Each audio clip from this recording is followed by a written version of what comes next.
భగవంతుడు సర్వేంతరామి. ఈ సృష్టి మొత్తం ఐక్యమై ఉన్నాడు భగవంతుడు.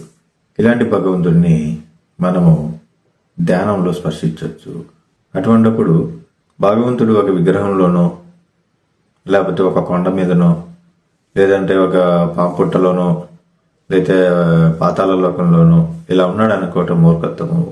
ఇప్పుడు నేను మాట్లాడే ఫోన్లో కూడా భగవంతుడు ఉన్నాడు, నా మాటలలో భగవంతుడు ఉన్నాడు, నా కళ్ళు చూపుల్లో భగవంతుడు ఉన్నాడు, నా స్పర్శలో భగవంతుడు ఉన్నాడు. భగవంతుడు సర్వేంతరామి. ఆయన లేని ప్రదేశం లేదు. అజ్ఞానంలో ఉన్నవారు ఒక విగ్రహంలోనే సర్వేంతరామిని చూస్తారు. వారు అజ్ఞానంలో ఉన్నట్టు. మనసుని ఏకాగ్రతగా ఉంచడం కోసం విగ్రహం ఏర్పాటు చేయబడింది. మన మనసుని ఎలా ఏకాగ్రత చేస్తాం? మనకంటే అతీతమైంది అని అనుకున్నప్పుడు దాని మీద ఏకాగ్రత పెడతాం. కానీ వాస్తవానికి ఏంటంటే, మీరు చేసే పని కూడా ఏకాగ్రతగా చేసిన భగవంతుడిని మీరు స్పర్శించవచ్చు.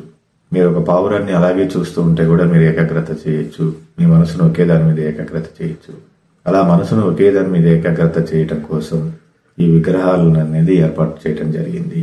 అందుకని మనం దాన్ని గుర్తించాలి, ఎందుకు ఇది ఏర్పాటు చేయబడింది. అంతేగాని ఈరోజు మతాల పేరుతోటి ఎంత సొసైటీలో వర్స్ట్ సిచ్యువేషన్ జరుగుతున్నాయి అంటే అంత సిచ్యువేషన్ జరుగుతున్నాయి.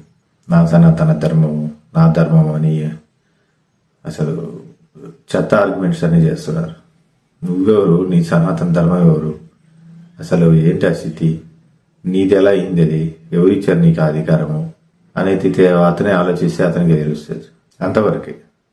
కానీ నీకు ఎటువంటి సంబంధం లేదు. ఉన్న మార్గాల్లో నువ్వు అది ఎన్నుకున్నావు అంతే. అప్పుడు నీదెట్టయింది? అది అజ్ఞానం. అందుకని ఆలోచించాల్సిన విషయం ఏంటంటే మనం చేస్తున్నది సరైనదేనా? చక్కడైతే జీవితం చేస్తున్నామా లేదా? మన మూలాన్ని చేరుకోగలమా లేదా? ప్రతి వారికి ఖచ్చితంగా తెలుస్తుంది. మీరు ఒప్పుకోకపోయినా మరణానికి ముందు తెలుస్తుంది. ఖచ్చితంగా 84 రోజుల ముందే తెలుస్తుంది. మీరేం చేస్తున్నారు, ఎలా జీవిస్తున్నారు, ఏమి కోల్పోయారు అన్నీ తెలుస్తుంది. కానీ అప్పటికే సమయం దాటిపోద్ది. మీరు ఏమీ చేయలేరు. మనం డెవలప్ చేసుకోవాల్సింది కూడా మన క్యారెక్టర్నే. నేను కామనే, కానీ వాళ్ళు అలా చూడగలుగుతున్నారు అన్నిట్లోనూ.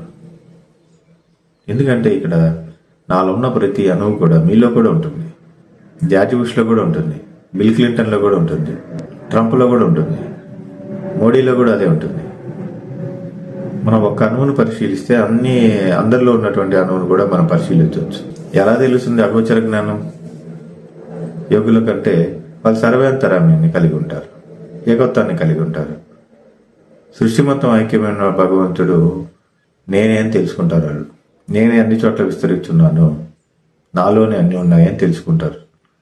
అప్పుడు ఏమవుతుందంటే వాళ్ళు కాలం నుంచి బయటకు వచ్చి ఏకకాలంలోనే అందరినీ చూడగలరు, అంతా చూడగలరు. సాయిబాబా ఎలా చెప్పాడు? 150 సంవత్సరాల క్రితం ఏం జరుగుతుందో, ఆయన స్వాతంత్రం ఎవరి వల్ల వస్తుందో కూడా చెప్పేశాడు. ఆయన ఎప్పుడు చెప్పాడు? 1912వ సంవత్సరంలోనే చెప్పాడు. ఆయన ఎవరి వల్ల వస్తుంది స్వాతంత్రం, ఏ రోజు వస్తుంది?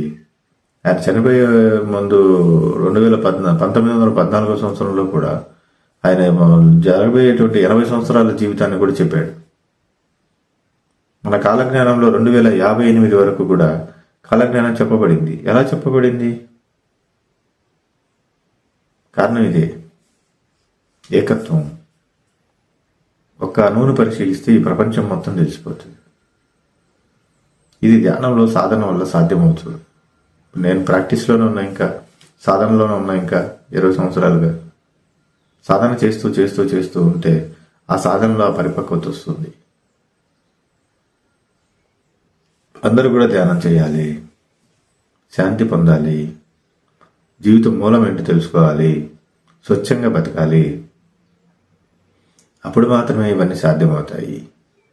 అందుకని ఈ వ్యవస్థ అంతా ఉన్నది, ఈ విగ్రహ వ్యవస్థ కానీ ఈ భక్తి వ్యవస్థ కానీ ఉన్నది ఏంటంటే మీలో సర్వేంతరామిని గుర్తించడం కోసమే.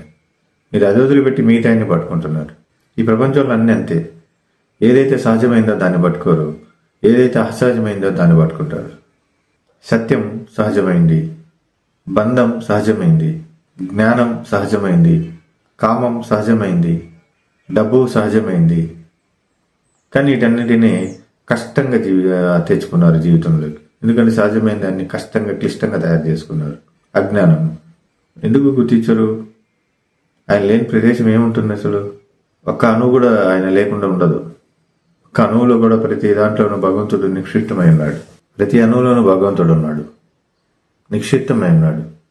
దాన్ని మనం ధ్యానం ద్వారా గుర్తించాలి. మనం తెలుసుకోవాల్సిందంతా ఏంటంటే ఆ విశ్వంలో మీరు ఉన్నారని తెలుసుకోవాలి అంతే.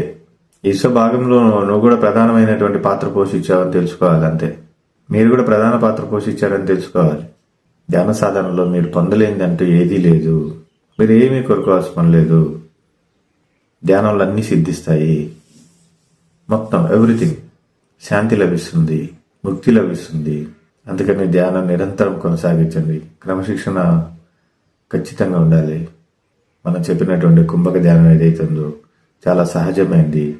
ఆ కుంభక ధ్యానంలో నిరంతరం నిమగ్నమయ్యి అత్యంత అద్భుతమైనటువంటి జీవితాన్ని చాలా సరళంగా సహజంగా పొందండి. లోకా సమస్త సుఖినో భవంతు. సర్వం కల్విదం బ్రహ్మ.